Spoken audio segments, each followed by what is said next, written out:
Në këtë edicion do të ndiqni. Ka filluar licencimi I bizneseve të kriptovalutave, kërkohet ndryshime në ligj.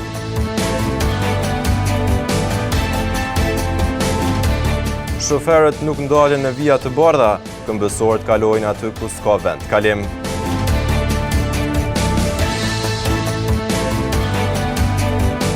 Kërkohet përkujdesje më e shtuar për parqet publike.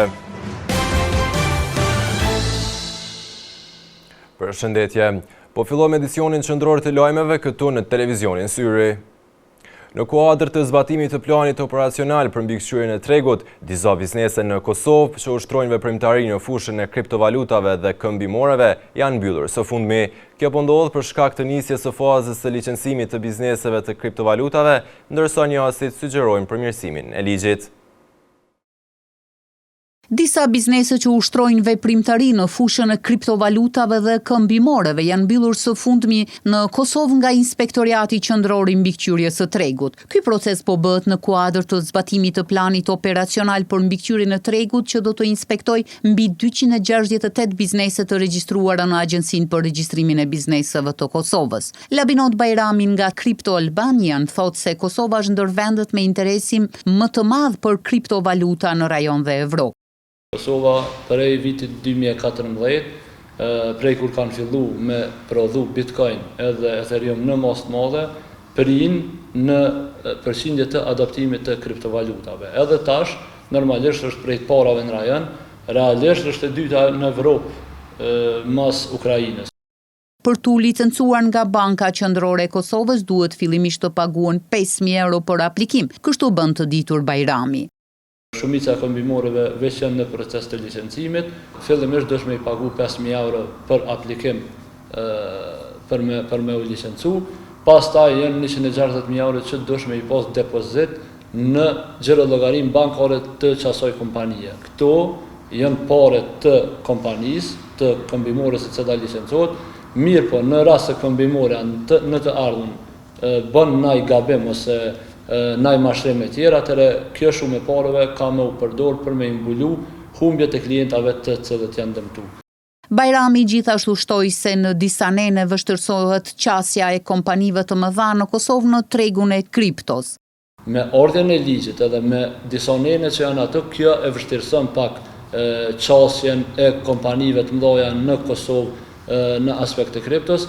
Menoj që nëse ligji rregullohet në këtë aspekt, vinë do udhëzime administrative, do lehtësime tjera rreth aktiviteteve edukuse, rreth aktiviteteve të marketingut të këmbimoreve të mëdha, atëherë menoj që Kosova ka me vazhdu me met një prej vendeve më të mira dhe më të përshtatshme për zhvillim të këtij lloji të biznesit. Edhe njohësi fushës Veton Brahimi vlerëson se ligji kërkon përditësim në disa pjesë. Ai duhet të përditësohet të pjesat atimit, por edhe të ecë në hap me teknologjinë. Po mendoj që kryesisht ligji është me vend, por do të përditësohet ajo pjesa e tatimit. Pjesa e tatimit ka mundësi për përditësime, por sipas ligjit I cili të kemi për momentin është I ligji një I cili vepron në Evropë për kriptovaluta dhe kryesisht është për rregullimin e ofruesve të shërbimeve për kriptovaluta. Ligji për kriptovalutat në Kosovë është miratuar që nga viti 2024 dhe kryesisht rregullon operatorët ose exchange dhe I mbron konsumatorët e Kosovës.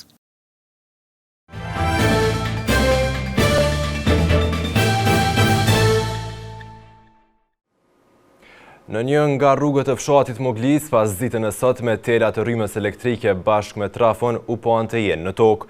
Kjo situatë për banorët e zonës u vlerësua shqetësuese për rrezikun që mund të ketë kjo situatë, ndërkohë ekipet e KEC kanë dalë në vendngjarje për sanimin e problemit. Një trafo elektrik është rrëzuar pas ditën e së martës në fshatin Moglic të komunës së Gjakovës. Sipas informacioneve nga vendi I ngjarjes, për fat të mirë nuk ka pasur persona të lënduar dhe as rrezik të drejt për drejt për shtëpitë që ndodhen në afërsi. Menjëherë pas incidentit, në vendngjarje kanë dalë njësitë relevante, përfshirë ekipet e KEC-it dhe policinë e Kosovës. Ekipet kanë siguruar zonën dhe kanë nisur punën për largimin e trafos nga rruga, si dhe për sanimin e dëmit dhe rikthimin e gjendjes në normalitet sa më të shpejt. Ndërkohë deri në transmetimin e kronikës nuk janë bërë të ditura shkaqe që kanë çuar në rrëzimin e trafos.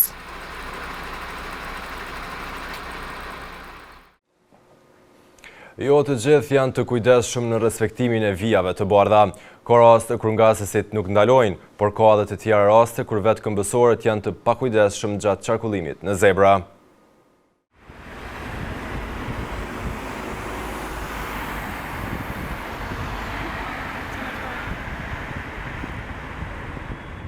Po pret për të kaluar rrugën në vendin që është i dedikuar për të, por në vend të kësaj, drejtuesit e makinave vazhdojnë rrugën sikur para tyre të mos ekzistonin vijat e bardha dhe një person duke pritur në këto temperatura të larta. Për të kaluar rrugën, ajo që duhet të jetë një drejtë themelore, po duket si një mision i vështirë. Gjatë qëndrimit të ekipit tonë në terren, pam me 10 raste ku ato mjetet nuk ndaleshin në vendkalimet përkëmsor, duke rrezikuar drejt për drejt jetën dhe sigurinë e qytetarëve, përveç pritjeve të gjata që ata detyroheshin të bënin. I mlefosur shprehet një qytetar, i cili thot se ka pasur raste kur edhe vetë është përballur me situata ku drejtuesit e automjeteve nuk i kanë dhënë përparësi, ndërsa shton se kontrollet e policisë po fokusohen kryesisht te tejkalimi i shpejtësisë. Po, më kanë do shahar, nuk nalen automjetet, vjet e bardha janë për komsorë. Respektim nuk ka, shpejtësi të mëdha, komunikacion nuk ka rregulla. Është ka fjala ka pushteti. Nuk janë ka respektojnë vetëm shpejtësinë edhe s'po di çu më ta shpjegoj masi. Ato janë vijat komsorëve, duhet më nal kerrat. Por problemi nuk ndalet vetëm te mos respektimi i vijave të bardha nga drejtuesit e automjeteve. Edhe këmbësorët shpesh rrezikojnë jetën e tyre duke kaluar rrugën në vende ku nuk ka vendkalim të shënuar, edhe pse vijat e bardha janë vetëm disa hapa më tutje. Ajo është gabimi më i madh i këtij populli, se neve na gutet shqiptarëve. Për çdo asi kem qef më shpejt mi kryj punën tona. Ajo gabimi më i madh se nuk dihet, është vendi i caktuar, më tregu të vërtetën është vendi i caktuar, ku duhesh më shku me na nuk jemi vetë dëshuar. Siguria në trafik kërkon përgjegjësi nga të gjithë. Në këto ditë, ku rrugët janë më të ngarkuara edhe për shkak të ardhjes së mërgjimtarëve, prandaj nevojitet më shumë kujdes dhe respektimi i rregullave nga secili pjesëmarrës në trafikun rrugor, sepse një moment pakujdesie mund të shndrohet në një tragjedi.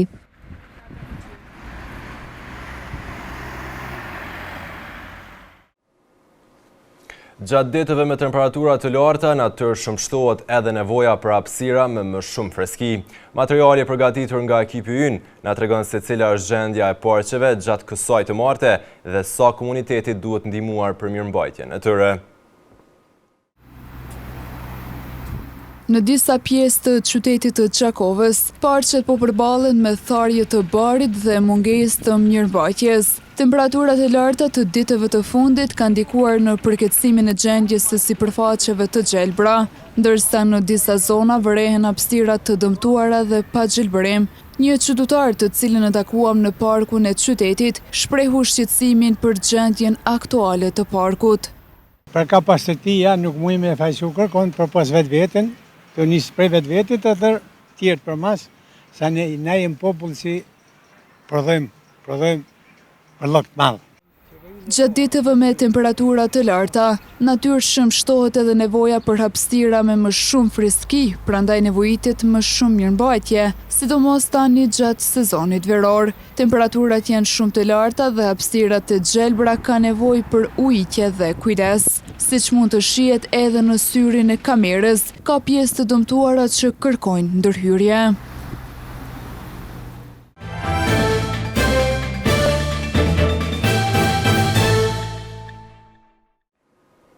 Shtatë 726 lindje janë regjistruar në spitalin Isa Grezda në Gjakov në periudhën kohore janar-qershor 2026. Drejtori Hilmi Shala bën të ditur se në këtë periudhë kohore në të gjitha repartet e spitalit janë hospitalizuar gjithsej 7.141 pacient. Spitali i Përgjithshëm i Sagrezda në Gjakov ka prezantuar raportin e punës për 6 mujoren e parë të vitit 2026. Sipas drejtorit Hilmi Shala, gjatë kësaj periudhe janë ofruar të gjitha shërbimet e nivelit dytësor, ndërsa puna është zhvilluar sipas planifikimeve. Gjatë 6 mujorit janar-qershor pra vitit 2026, Spitali i Përgjithshëm i Sagrezda në Gjakov ka vazhduar të ofrojë gjitha shërbimet shëndetësore që ofrohen për Spitalin e Përgjithshëm pra nivelin dytësor. Treguesit e punës tregojnë se i gjithë stafi ka qenë në gatishmëri dhe në krye detyrës. Gjatë kësaj periudhe ka pas një punë voluminoze, e cila në statistika tregon se ka qenë një angazhim i gjithëve pa dallim qoftë mjek, infermier dhe stafit mbështetës.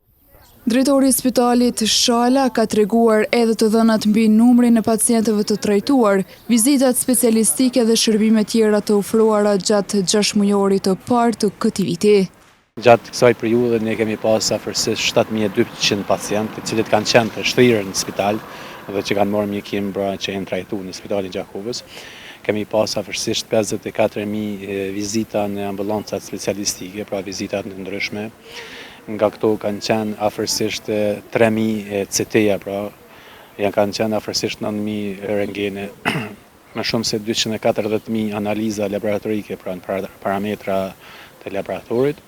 Vlen të cekit se gjatë kësaj periudhe kemi pas 726 lindje, pra 726 jetë në spitalin tonë. Dhe sallat operacionit kanë vazhdu me një punë me intensitet të lartë, janë mbi 900 operacionet të ndryshme që janë bërë në Spitalin e Gjakovës. Po ashtu duhet të potencoj dhe seancët e dializës të cilat vazhdimisht çdo ditë marrin pacient të Kosovës, të treva të ndryshme të Gjakovës dhe të Baramcurit, janë afërsisht 7.000 seanca të dializës. Këto janë vetëm disa nga parametrat që janë dhënë gjatë këtij 6 mujori në Spitalin e Gjakovës. Shala tha se Spitali i Sagrezda ka kapacitete të mjaftueshme për t'ju përgjigjur nevojave të pacientëve, duke theksuar se institucioni është i përgatitur edhe për fluksin më të madh të qytetarëve gjatë sezonit veror. Ne si spital kemi kapacitetet mjaftueshëm, kemi shtretër të mjaftueshëm, ne kemi gjithsej 325 shtretër, të cilët janë në dispozicion të pacientëve qytetarëve që vijnë. Në fund, drejtori Shala shtoi se Spitali i Gjakovës vazhdon të përmbush misionin e tij në ofrimin e kujdesit shëndetësor për qytetarët, fal përkushtimit të mjekëve, infermierëve dhe të gjithë stafit të mbështetës. Në zyrën e gjendjes civile në Gjakov, gjatë verës të shkuar ishte punuar edhe në disa të shtuna me qëllim që të ofrohen sa më shumë lehtësi për mërgjimtarët, por këtë sezon verore nuk është menduar për rritje apo ndryshim të orarit. Kështu ka vlerësuar Muz Gjergjaj nga zyra e gjendjes civile në Gjakov. Ndryshe nga vitet e kaluara, zyra e gjendjes civile në komunën e Gjakovës këtë vit nuk do të ketë orar të zgjatur të punës gjatë sezonit veror. Udhëheqësi i sektorit për gjendje civile, Muz Gjergjaj, ka deklaruar për televizionin Syri se nuk është parë e nevojshme të ndryshohet orari, pasi qytetarët kanë në dispozicion disa mënyra për të pajisur me dokumentet të gjendjes civile. Sipas Gjergjajt, dokumentet mund të sigurohen në 3 forma, fizikisht pranë sporteleve të gjendjes civile, nga hëna deri në të premten gjatë orarit të rregullt të punës, përmes platformës e-Kosova, e cila është qasshme 24 orë në ditë, 7 ditë në javë, dhe përmes e-kiosqeve, të cilat gjithashtu ofrojnë shërbime 24/7. Autoritetet komunale bëjnë thirrje qytetarëve që kur është e mundur të shfrytëzojnë shërbimet elektronike për të pajisur me dokumentet e nevojshme, duke shmangur pritjet në sportele dhe duke lehtësuar qasje në këto shërbime. Në vazhdim të ndjekim parashikimin e motit për ditët në vijim.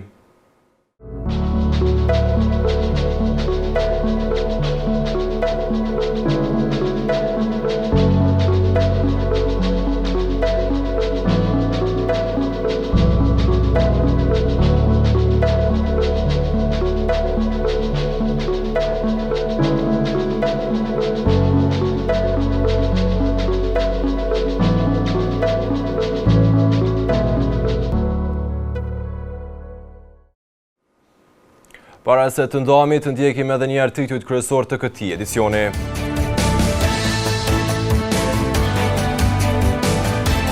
ka filluar licencimi I bizneseve të kriptovalutave, kërkohet ndryshime në ligj.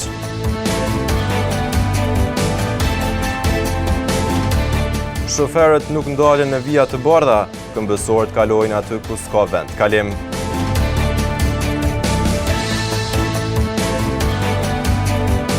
Kërkohet për kujdesje më shtuar për parqet publike. Këtu marr fund ky edicion qendror I lajmeve. Ju mund të vazhdoni të na ndiqni në televizionin Syri si dhe në rrjetet tona sociale. Mirupafshim.